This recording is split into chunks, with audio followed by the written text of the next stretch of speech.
നാം പല ആളുകളെ കാണുമ്പോൾ വിലയിരുത്തൽ നടത്താറുണ്ട് അല്ലേ?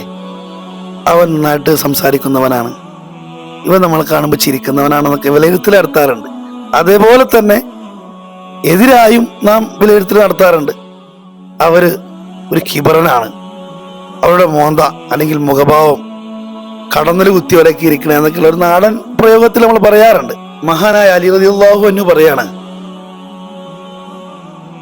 നാം ഒരു വ്യക്തിയെ വിലയിരുത്തുമ്പോൾ അവരുടെ മുഖഭാവത്തേക്കോ ശാരീരിക ഭാഗത്തേക്കോ നോക്കിയല്ല വിലയിരുത്തേണ്ടത്, അവരുടെ ഹൃദയത്തിലേക്ക് നോക്കിയാൽ. ഒരുപക്ഷെ നമ്മോട് ചിരിക്കാത്ത അല്ലെങ്കിൽ നമ്മോട് സഹവസിക്കാത്ത ആളുകളിൽ പലരും നല്ല ഹൃദയത്തിന്റെ ആളുകളായിരിക്കും. നമുക്ക് എന്തെങ്കിലുമൊക്കെ ബുദ്ധിമുട്ടുണ്ടാകുമ്പോൾ, എന്തെങ്കിലുമൊക്കെ പ്രയാസങ്ങൾ ഉണ്ടാകുമ്പോൾ അവര് നാം അറിയാതെ നമ്മെ സഹായിക്കുന്നവരായിരിക്കും. ഇൻഷാ അല്ലാഹ് വീണ്ടും കാണാം. അസ്സലാമു അലൈക്കും വറഹ്മത്തുള്ളാഹി.